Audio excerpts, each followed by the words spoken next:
Good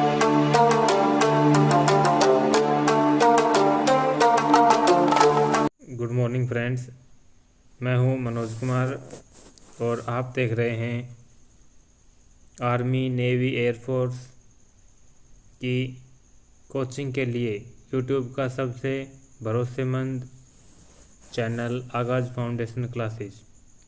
और आज की इस वीडियो के अंदर मैं आप सभी के लिए लेकर के आया हूं सैम्पल पेपर नंबर 2।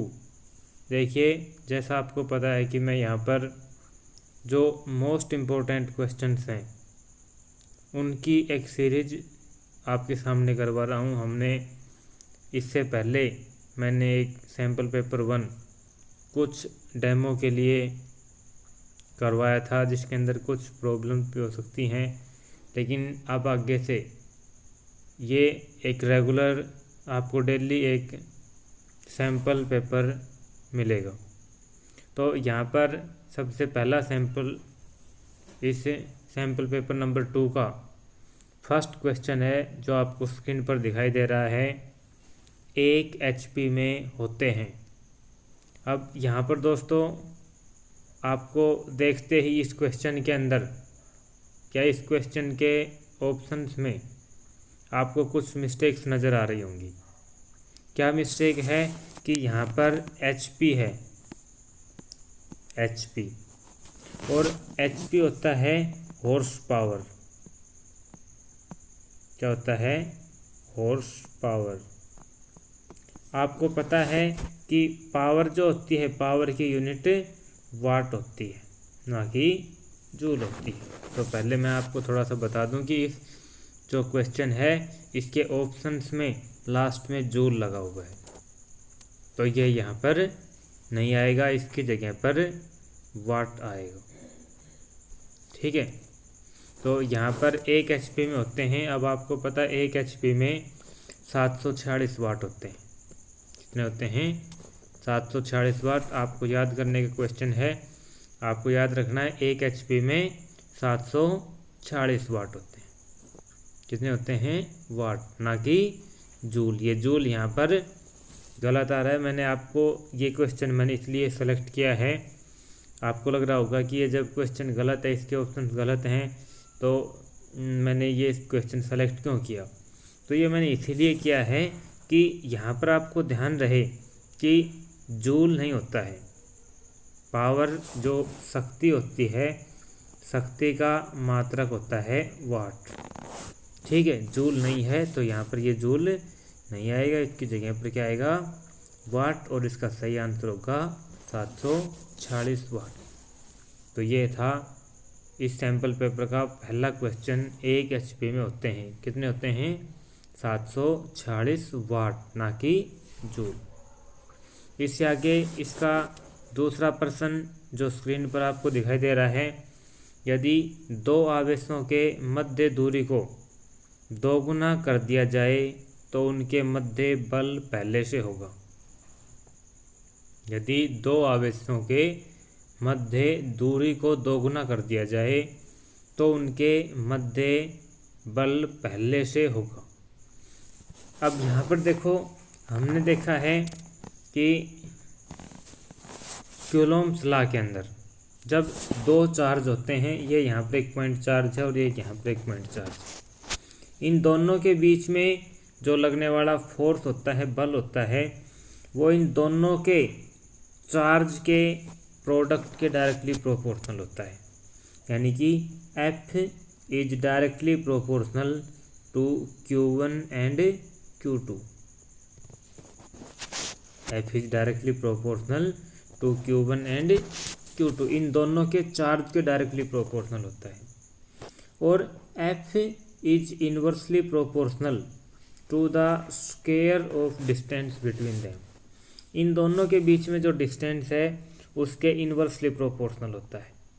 तो यहाँ पर हम डिस्टेंस को, जो इन दोनों के बीच में दूरी है, उसको हम डबल कर रहे हैं।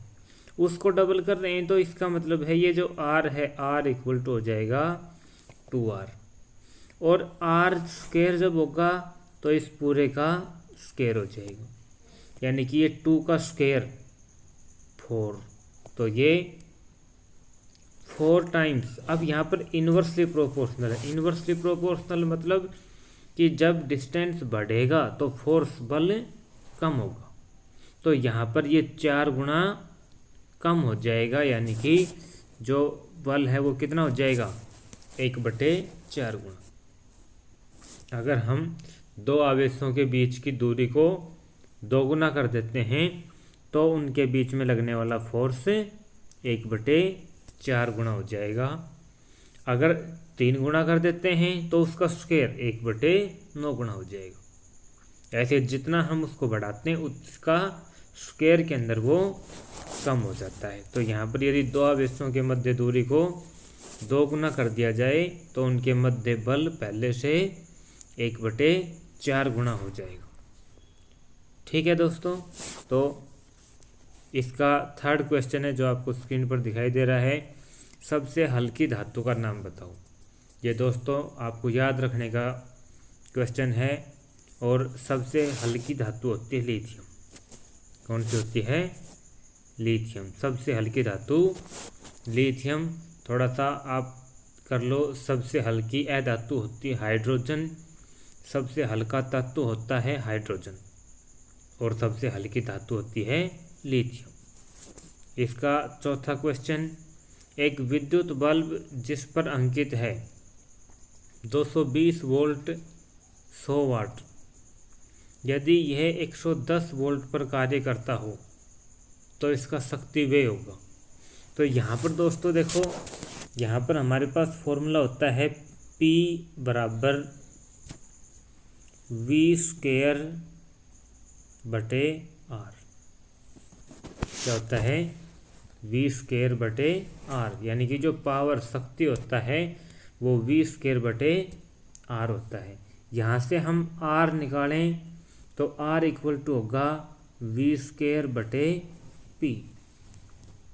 अब यहाँ पर देखो इसमें क्या दिया है, 220 वोल्ट 100 वाट, शक्ति दे रखी है 100 वाट और वोल्टेज दे रखी है 220। तो यहाँ पर हम R निकालते हैं। R निकालते हैं तो ये आएगा 220 गुणा 220, क्योंकि V का स्क्वायर है, और बटे में P कितना है 100। यहाँ पर हम 0 से 0 काटते हैं, 0 से 0 काटते हैं। यहाँ पर हमारे पास 22 गुणा 22 गुणा 22 होता है 484 ओम। तो इसका रेजिस्टेंस कितना आ जाएगा, 484 ओम। अब यहाँ पर देखो, जो रेजिस्टेंस है वो तो चेंज नहीं होगा। अगर V वोल्टेज चेंज होती है तो उसका करंट चेंज होगा, पावर चेंज होगी, लेकिन जो रेजिस्टेंस है वो चेंज नहीं होगा। तो इस बल्ब का रेजिस्टेंस तो 484 ओम ही रहेगा। अब यहाँ पर हम इस फॉर्मूले की सहायता से दोबारा से P निकाल देते हैं। तो यहाँ पर P इक्वल टू होगा V²। अब की बार V क्या हो गया, 110। तो अब की बार हो जाएगा 110 गुणा 110 और बटे में R 484। यहाँ पर हम 11 से काटते हैं तो ये 10, इसको काटते हैं तो 44, इसको काटते हैं 11 से तो 10, इसको काटते हैं तो 4, ये 2 दूनी 4, 2 5 10 और 2 से 2 5 10, यानी कि कितना आता है, 5 गुणा 5 बराबर 25 वाट। तो यहाँ पर अगर ये 110 वोल्ट पर कार्य करता है तो इसकी शक्ति होगी 25 वाट। ठीक है, ये दोस्तों ध्यान रखना, P बराबर होता है V² बटे R। यहाँ से हम पहले R निकालेंगे तो V² बटे P। R हमारे पास आएगा 484 ओम, और इसको हम P² बराबर V² बटे R के अंदर रख करके हम P निकाल देते हैं। तो ये हमारे पास आती है 25 वाट। तो इसका सही आंसर होगा 25 वाट।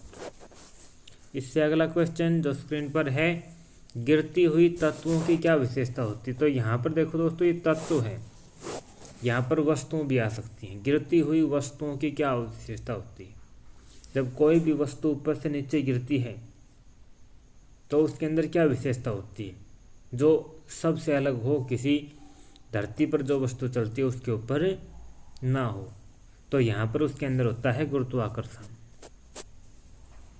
जब भी कोई वस्तु ऊपर से नीचे गिरती है तो उसके अंदर क्या होता है, गुरुत्वाकर्षण होता है। चाल तो अगर वैसे चलेगी तब भी होगा, त्वरण अगर वैसे चलेगी तब भी होगा, लेकिन जो गुरुत्वाकर्षण होता है वो केवल तभी होता है जब कोई चीज़ ऊपर से नीचे गिरती है। तो इसका सही आंसर क्या होगा, गुरुत्वाकर्षण। इससे अगला क्वेश्चन दोस्तों, रासायनिक समीकरण लिखने में चिन्ह किसका प्रतीक है। देखो कुछ रासायनिक समीकरण लिखी होती हैं, जैसे मैं एक लिख के दिखाता हूँ आपको, CaCO3, इसके ब्रैकेट में लिखा मिलेगा आपको S, ये एरो साइन होता है। इस एरो साइन के ऊपर हमें त्रिभुज का निशान बना होता है, और इसके इधर होता है CaO, इसके साथ में S लगा मिलेगा, प्लस CO2, और इसके साथ में ये एरो का साइन मिलेगा। तो यहाँ पर ये है कि इस एरो के साइन का क्या मतलब होता है। तो इस एरो के साइन का देखो, यहाँ पर अगर S लिखा है तो उसका मतलब है सॉलिड, वो पदार्थ किस में है, ठोस में है, सॉलिड है वो। अगर L लिखा मिलता है तो इसका मतलब होता है वो लिक्विड है। अगर AQ लिखा मिलता है तो इसका मतलब है वो एक्वस सॉल्यूशन है, यानी कि वाटर सॉल्यूशन है, वाटर के अंदर डिजोल्व अमाउंट में है।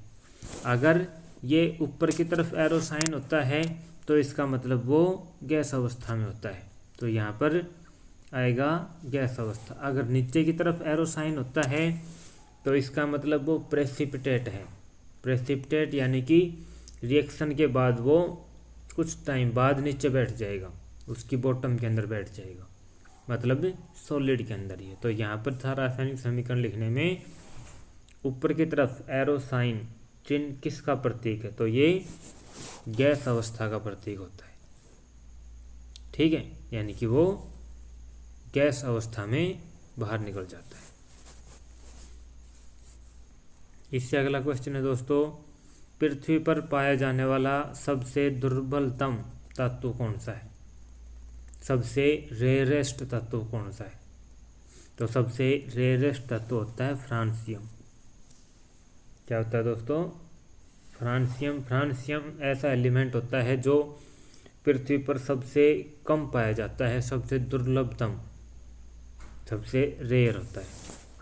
इससे अगला क्वेश्चन है दोस्तों, परमाणु में एक जैसा होता है तो उसको आइसोटोप बोलते हैं। अब क्या देखो, प्रोटॉन की संख्या, परमाणु संख्या, परमाणु द्रव्यमान, और इनमें से कोई नहीं।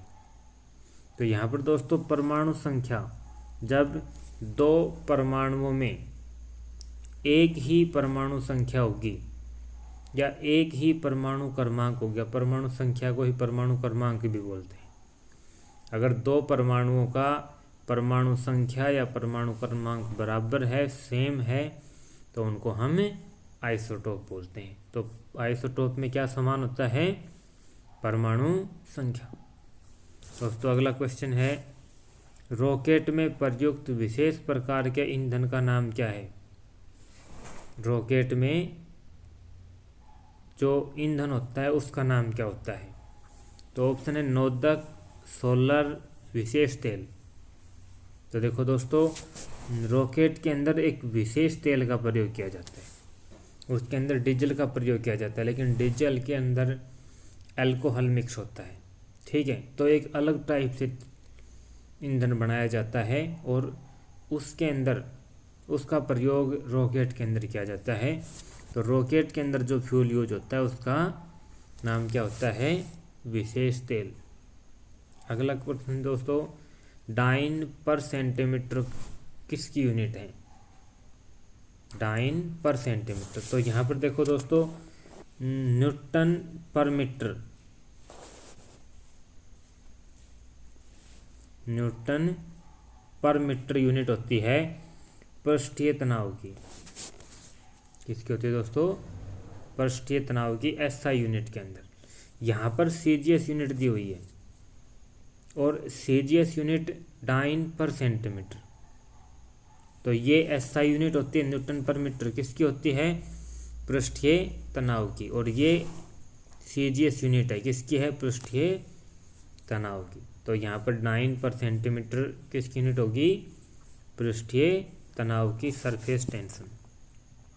अगला क्वेश्चन है दोस्तों, खालिस्तान हड्डी मानव की टांग में पाई जाती है। और दोस्तों ये जो हड्डी होती है सबसे लंबी हड्डी होती है, सबसे लंबी हड्डी। जो अल्ना होती है ये कोहनी के अंदर हाथ में पाई जाती है।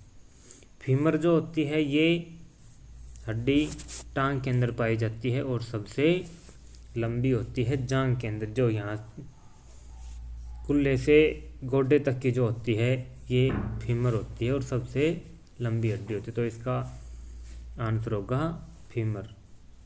इससे अगला क्वेश्चन है, खालिस्तान परमाणु भट्टी में न्यूक्लियर को कंट्रोल के लिए प्रयोग किया जाता है। परमाणु भट्टी में जो न्यूक्लियर होता है, न्यूक्लियस होते हैं, उनको कंट्रोल करने के लिए मॉडरेट का प्रयोग किया जाता है। इसका प्रयोग किया जाता है मॉडरेट का, ताकि उनकी जो फास्ट मूविंग होते हैं वो स्लो हो जाए। धीरे करने के लिए मॉडरेट का प्रयोग किया जाता है। अगला क्वेश्चन है दोस्तों,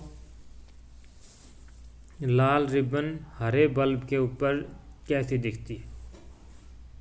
अगर देखो दोस्तों, हम लाल हरे रंग का बल्ब है और उसके अंदर लाल रिबन को देखेंगे तो हमें काली दिखाई देगी, क्योंकि लाल और हरा दोनों मिलकर के काला रंग बनाते हैं, ब्लैक रंग बनाते हैं। तो यहाँ पर जब हम लाल रिबन को हरे बल्ब के ऊपर देखेंगे तो कैसा दिखाई देगा?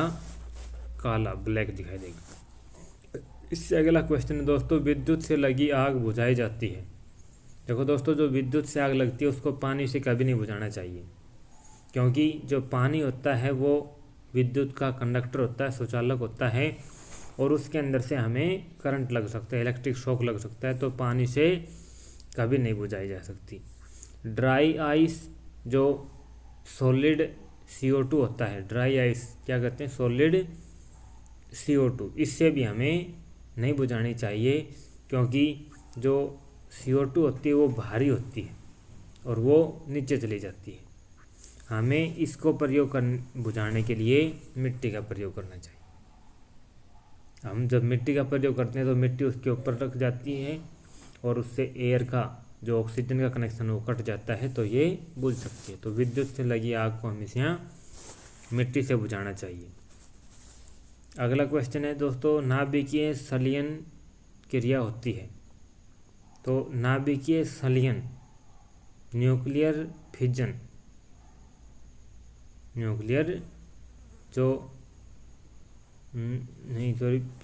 न्यूक्लियर फ्यूजन जो रिएक्शन होती है वो किस में होती है? तो दोस्तों वो होती है हाइड्रोजन बम के अंदर। हाइड्रोजन बम के अंदर न्यूक्लियर फ्यूजन रिएक्शन होती है, नाभिकीय संलयन क्रिया होती है। अगला प्रश्न है दोस्तों, 32 डिग्री फ़ारेनहाइट डिग्री सेल्सियस में कितने के बराबर होगा? तो दोस्तों 32 डिग्री फ़ारेनहाइट सेल्सियस में 0 के बराबर होगा। 0 सेल्सियस के अंदर 0 और फ़ारेनहाइट के अंदर 32 दोनों बराबर होते हैं। फ़ारेनहाइट का सबसे हाईएस्ट होता है 232 और डिग्री सेल्सियस में होता है सबसे हाईएस्ट 100। अगला क्वेश्चन है दोस्तों, SI पद्धति में बिजली की इकाई है। SI पद्धति में बिजली, या हम कहें कि विद्युत धारा, तो यहाँ पर ये होती है एम्पियर। क्या होगी दोस्तों? एम्पियर। बिजली या विद्युत धारा की इकाई मात्रक SI पद्धति में एम्पियर होता है। अगला क्वेश्चन है दोस्तों, निम्न में से कौन ऊर्जा का अक्षय स्रोत है? यानी कि ये जो स्रोत है ये अक्षय है, मतलब कभी ख़त्म नहीं होगा। तो कोयला, प्राकृतिक गैस, पेट्रोलियम और हवा। दोस्तों कोयला है सीमित मात्रा में है, ख़त्म हो सकता है। प्राकृतिक गैस है सीमित मात्रा में है। पेट्रोलियम है ये भी सीमित मात्रा में है। केवल जो हवा है ये अक्षय है, कभी ख़त्म नहीं हो सकती। अगला प्रश्न है दोस्तों, यौगिक BCNF और सिलिकॉन के गैर धातु चरित्र के अनुसार सही क्रम कौन सा है? यानी कि इसमें गैर धातु मतलब धातु का सबसे कम चरित्र किसमें है, या हम कहें कि अधातु का सबसे अधिक चरित्र किस में होता है। तो देखो दोस्तों, यहाँ पर बी से है बोरोन, सी से है कार्बन, एन से है नाइट्रोजन, एफ से है फ्लोरीन और एस से है SI से है सिलिकॉन। तो यहाँ पर जो फ्लोरीन होता है वो सबसे अधिक गैर धातु होता है, सबसे ज़्यादा अधातु चरित्र होता है, कैरेक्टर होता है। उसके बाद नाइट्रोजन होता है, उसके बाद कार्बन होता है, उसके बाद बोरोन होता है और फिर सिलिकॉन होता है। तो यहाँ पर इसका उत्तर आएगा B, fluorine, nitrogen, carbon, boron और सिलिकॉन। जो सिलिकॉन होता है उसमें जितना मेटालिक कैरेक्टर होता है, जितना धातु चरित्र होता है, उतना ही अधातु चरित्र होता है। ये एक मेटलॉइड होता है, दोनों के बीच का होता है। तो दोस्तों, आज के लिए ये सैम्पल पेपर था। इससे अगली वीडियो के अंदर थोड़ा सा अगला सैम्पल पेपर नंबर 3 लेके आऊँगा। तब तक के लिए इसको देखिए। अगर आपको इसके अंदर कोई आपको सुझाव देना है, कोई गलती लगती है, तो आप कमेंट कीजिए, वीडियो को लाइक कीजिए, शेयर कीजिए। और अगर हमारे चैनल को अभी तक आपने सब्सक्राइब नहीं किया है तो कृपया सब्सक्राइब कर लीजिए। धन्यवाद।